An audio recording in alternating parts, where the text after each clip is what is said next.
cheikh na cheikhul mahfouz góor yàlla la setu yonent la sallallahu alayhi wa sallam papa mooy cheikh abba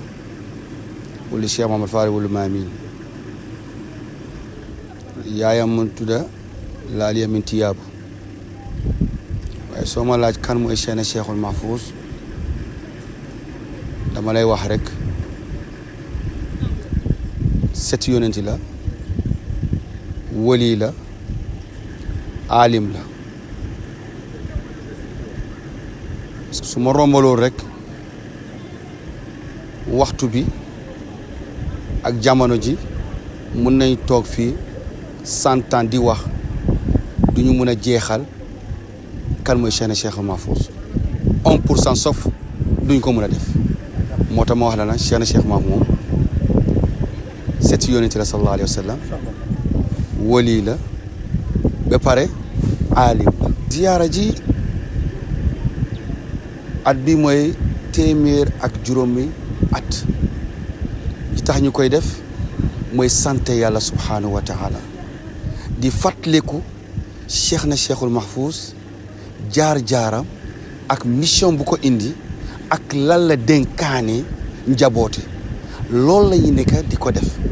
comme Quran di wax dhakkir fa inna dhikra tanfa'ul mu'minin bu da ngeen yéen julliti waxtu bu nekk ngeen di fàttalante parce que fàttale loolu mooy yokka pas-pas si diine ji mooy yokka gom-gom si islam ngeen gis seen islam diine bi ngeen ko mën a dundal nag moo tax ñuy def ziyaara bi at bu nekk ñu koy continuer ziyaara nag ziyaara international pour la wax la fu nekk la dafa am njaboot muy Sénégal muy Gambie muy Bissau muy West Africa yëpp am na njaboot foofu moo tax ziyaare bi dafa nekk ziyaare international la moo tax at bi mooy téeméer ak juróom yi dara loolu rek comme lu ma la wax rek dafa nekk góor gi dafa am lu mu liggéeyal yàlla lan la liggéeyal yàlla mooy kalimatu laa ilaaha illallah muhammad rasulullah sallallahu alayhi wa sallam góor gi lan lay dund mooy sunnatu muhammad rasul sallallahu alayhi wa sallam mooy maamam lan lay dund mooy Qur'an loolu rek la et puis bés bii mun a ñëw leen pour ñu sant yàlla doomam ñoo taxawal bés bi pour sant yàlla lan lañ sant yàlla depuis yàlla seen bàyyi nekk Cheikhna Cheikhul Mahfouz sant yàlla depuis yàlla may leen góor gu nekk Cheikhna Cheikhul Mahfouz wala suñu tasaay fii yëpp du dara nag du leen mooy di fàttaliku nit yi seen diine ji lan moo leen war si diine ji lan moo leen war lan la seen maam yoon sallallahu alayhi wa sallam lu mu wax ñoom loolu la ñuy tënku si sunna la ñuy dund si téere yàlla Qur'an loolu ñuy dund moo tax ñu oote ñëpp pour ñëw na du leneen nekkul fii amul leneen feneen mooy yàlla nee na yoon sallallahu alayhi wa sallam alhamdulillahi rabbil alamin xalifa bi mooy Cheikh Sidaat Chihaba góor yàlla la góor yàlla bu yàlla may la 37 ans mu ngi koy def tëj si néegi yàlla di jaam ak yàlla waaye balaa loolu nag góor la bu xam nga aalim la pas-pas la am depuis mu nekk yàlla ma yàlla baal depuis mu nekk ndaw ba yàlla yóbbu ko léegi 97 ans pas-pas rek la am nag si pas-pas si lan si diine ji xam-xam boo xalaat si téere bi yàlla dafa na mokkal na loolu yëpp xalaat boo xam si certificat de am na loolu yëpp waaye dafa mun a damay weet ak yàlla pour ñaanal yàlla subhaanahu wa taala pour julliti nag seen xol gi yàlla saxa foofu imaan wala at bi mooy 2e at bi depuis mu toog waaye suñu toog ak moom lan lay njëkk a wax na ngeen ragal yàlla na ngeen xam lan ngeen war a def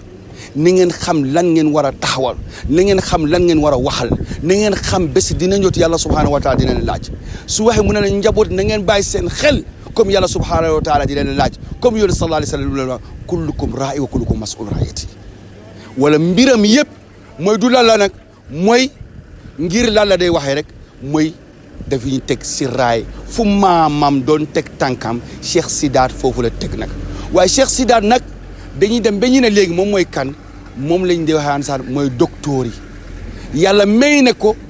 kéemaan bu xam nga nag dafa ñaan yàlla subhaanahu mu ne képp koo xam nga man maay sabab bi pour yàlla rafetal adduna ak yowmal qiyaam yàlla nga indil ma jaam boobu wala loolu rek la Cheikh Sidaat su mën a bëgg a wax nag histoire yu mu def kéemaan yu mu def xam-xam yu jàngale yu mu def jaar-jaara yu mu def dinañu toog fii ba fukki at duñ ko mën a jeexal nag. alhamdulilah rabbil alamin at bi nag dëgg-dëgg na maa ngi remercier monsieur le gouverneur franchement c'est excellent presque organisation presque année bii mooy 20 ans waaye at bii nag monsieur le gouverneur effort bu mu def su fekkee dama doon am 85 si ñene moom am naa 98 si moom def na effort yi yëpp su ma wax effort yëpp service bu nekk jéem na pour ni loolu war ñi def ko wala organisation bi dëgg-dëgg macha allah dëgg la at bii nag dafa nekk à la beneen dimension la beneen gis-gis la parce que Chérif nee ne nañu waxtaan la paix jàmm moom mooy thème bi. voilà thème bi di jàmm. waaw te tey jii nii. mu nekk journée internationale de la paix. voilà lan moo waral. moo tax dama lay wax ne Cheikh Sidaat yàlla daf ko may bés bu mu doon jàppali thème bi ça fait 5 mois si gannaaw la 5 mois si gannaaw la mu ne la moom moo toog mu ne na ngeen téye bés bii na ngeen wax lii nag wala loolu yëpp mais yàlla la subhanahu wa taala na wala lu ñee wax la ak lu ñee fàttaliku nit yi rek ne suñu kër gi yaana sax lu Chérif wax xalifa bi wax Cheikh Sidaat mu ne suñu xol yi nañ ko rafetal nañu am yërmande nañu bëggante nañu xam ñi ñëpp dinañu dem si am na fu ñu jóge mooy si yàlla et puis si yàlla la ñuy dellu wala nañu rafetal suñu diggante ak suñu taalibe nañu rafetal suñu diggante ak suñu dëkkandoor nañu rafetal suñu diggante ak suñu njaboote nañu rafetal fu ñuy liggéey nañu sàmba lu ñuy léegi moo tax Cheikh Sidaat da nga gis na soo seetee tool bi fii balaa nit di wax béy moom moo njëkk a wax nañu béy xool leen nag gerte yëpp moom si boppam nag wala lépp lu xam nga nag maamam daf ko doon def moom foofu la teg tànkam nag moo tax di la wax nag organisation bi nag at bii nag presque dañuy invité président Diomaye Faye président Adama Barrow président Bissau président Mauritanie président Maroc yëpp Khalifa dafa leen di invité pour lu tax mu ne parce que soo amee seen njaboot nga dénkaane ko doomi aadama su waxtu boobu ñëw ngeen war a dajale ko nga war a ku nga dénkaane da nga ko war a oode pour nga gis année prochaine mu gën la tee sa doom bi nag lii moo tax mooy oote bi pour ñëpp xam ko nag ñu nekk fii Afrique ñu nekk diaspora ñu nekk fu nekk lii moo tax oote bi nag dama ko yàgg di ko joytu presque lu passé 20 ans at bu nekk damay am yaakaar waaye yenn saay dama dem ba toog ba dama dee toog ma xalaat lu bëri damay wax ma ne en tant que Chérif yi ñu nekk fii ñooñu duñu mus a nekk gan benn laa koy wax nag Chérif yi ñu nekk fii seen yaay fii la ñuy juddu seen baay fii la ñuy juddu seen yaay fii la ñuy juddu seen baay fii la ñuy juddu mun naa la wax benn ñaar ba ñett ba ñeent ba juróom ñooñu yëpp ay sénégalais la Dar Salaam nekkul Bissau Dar Salaam nekkul si benn réew Dar Salaam xam nga fan la nekk si Sénégal la nekk si Casamance la nekk waaye Dar Salaam ñaata at 20 ans Dar Salaam lan la ñuy wax 7 kilomètres la ñu soxla pour ñu dugg Dar Salaam musul di génteen gouvernement bi musul wax ko def loo da nga def lii feneen musul tax def ko déedéet parce que xalifa bi moom mooy xalifatul am ñëpp mooy xalifa ñëpp ñu nekk si Europe ak Afrique wala ñëpp ay njabootam ñëpp ay taalibeem waaye joyti nañ ba xaw ma lan la ñu mun a at bi seetal nag daaw jigéen ñoo ko commencé jigéen Chérif yu nekk fii nag ñooy di teg ay 1000 francs di jël xeer di ko dem teg si yoon bi lu tax na parce que soo déggee ziyaare yoon la wala Cheikh Mahfou doo mën a egg si moom tant que yoon bi amul yoon mooy tax nga mën a ziyaare su yoon amul doo mën a dem foofu wala di nga xool bu baax di nga gis nag loolu moo tax at bii nag Chérif yëpp ñi dajale xaalis pour jël camion jël ñu xam ne ñu koy defar nag di amuñ ko si Casamance fii amuñ ko si Sénégal ba keneen benn agence moo nekk si Gambie sabab bi mooy ko xam nga ne Saaraan Keebandi moo ëtti booto Sonko kooku indi ay matériel am pour dimbaluñu nag fii nag 4 jours ñu ngi si loolu nag si suba ba guddi dëgg-dëgg lii de lu ma koy xoole nag gàcce bu rëy la waa kër yonent sallallahu alayhi wa sallam ñaan dara si jullit képp ku waa ashhadu an laa ilaaha illallaah rasulullah kooku moo tax mënuñ ko am loolu gàcce bu rëy la nag man dëgg-dëgg nag gàcce bu rëy la sama ko dama xam yonent sallallahu alayhi wa sallam su taxawoon fii nag wallahi duñ ko defal lii yonent su taxaw nii lu ñëwaat parce que lépp loo wax nag da nga ko war a jëfee moo tax bés boobu dama appel di ñaan parce que 20 ans maa ngi oote nguur gi nguur bu bees yi ñëw na maa ngi oote président Bassir ak premier ministre am ak gouvernement bi yëpp lu ñu bëgg a ñu shérif yi ñu xam nga doomi Casamance la doomi Sénégal la fii la ñu nekk dëkk bi am na téeméer ak juróom ñaari fukk ak juróom wala lu ma bëgg a ànd sax pour wax leen ne yoon bi balaa année prochaine dañu bëgg mu am nag su amul nag macha allah waaye maa ngi appel si tariqa yëpp ñu nekk si Sénégal nañ ma ñoo dimbal na si waa kër yoonu sallallahu alayhi wa sallam ñoo oote et puis si waa kër yoonu sallallahu oote ne ñëpp dañuy teg seen oote bi ñu uyu ñooñu nag wala tey ñoo oote xalifa yëpp pour ñu dimbal ñu ba 7 kilomètres rek lañ soxla ñun lu ñu soxla fii mosuñu leen wax defal leen yoon bi rek lañ soxla yoon kese rawatina xalifa bi nag dafa am ay dëkk yoo xam nga moom mooy seen xalifa mooy Dar Salaam Daal Xeer Mahmouda Binaako wala ñu ngi appel tam si Binaako tam seen yoon bi tam c'est la même chose 9 kilomètres la wala ñu ngi leen di wax nag loolu ñu ngi leen di ñaan ngeen ñaan si barke yoon sallallahu alayhi wa sallam di leen di ñaan képp ku wax ashhadu an la ilaha illallah ashhadu anna rasulullah ñu ngi leen di tàllal loxo pour ñu dimbali ñu. Cheikh Mahfou, c'est un aïeul pour nous. Un aïeul qui a, durant toute sa vie,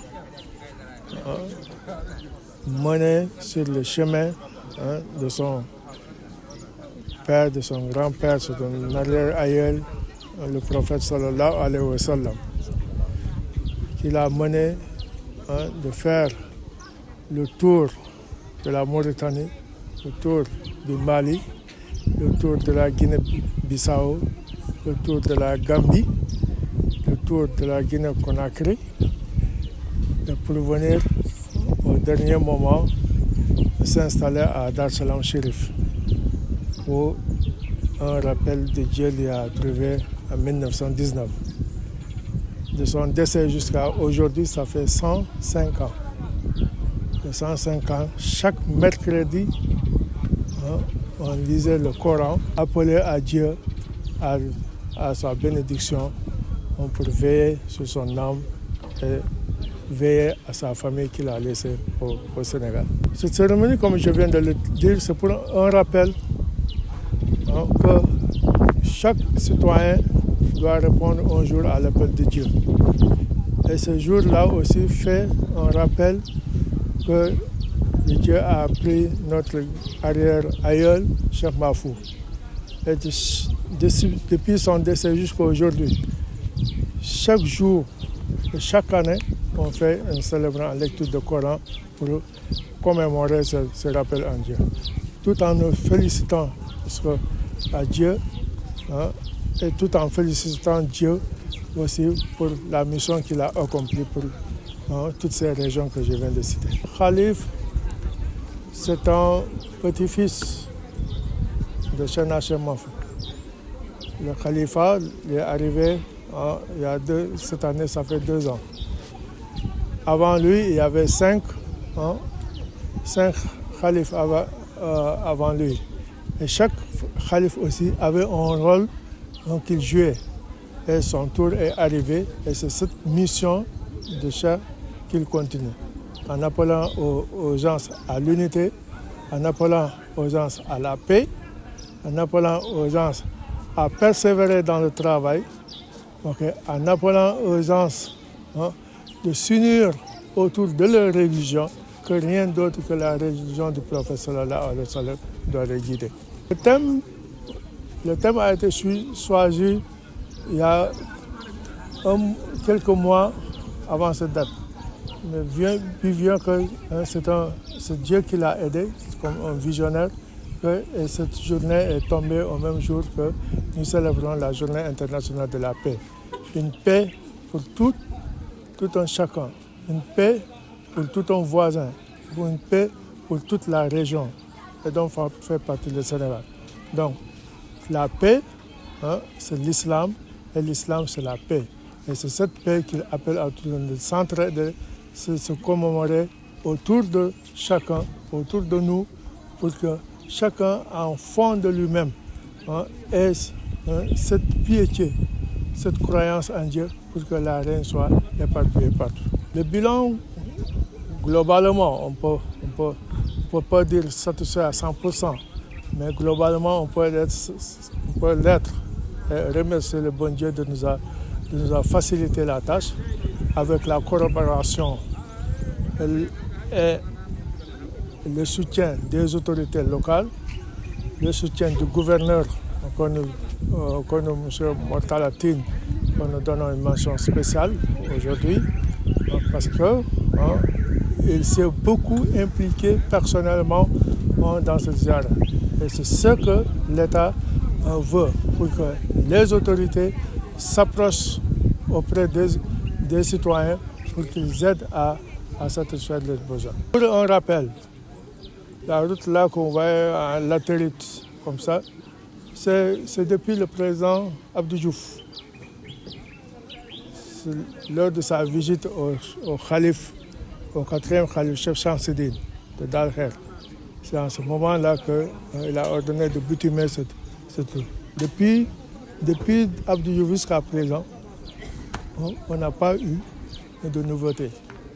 Et c'est pour cela, chaque année, on fait ce plaidoyer auprès de nos autorités pour nous aider à améliorer. Maintenant, comme on fait appel, on n'a pas eu satisfaction. Cette année, le calife lui-même a pris le soin de faire un don de soi. Il a appelé à mobiliser des fonds et les citoyens, les shérifs, les talibés, et toutes personnes militantes de la famille a contribué. Et c'est ce qui a fait qu'on a eu un talibé de la Gambie qui a amené ses machines, c'est que pour au moins améliorer la route. Mais cela, ce n'est que provisoire, parce que l'État seul est capable de nous faire une bonne route. Ce que nous faisons, c'est pour pouvoir faciliter le passage. Maintenant, on appelle aux nouvelles autorités de faire entrer cette route dans le prochain bilan et que l'année prochaine, que ce soit mis dans les oubliettes.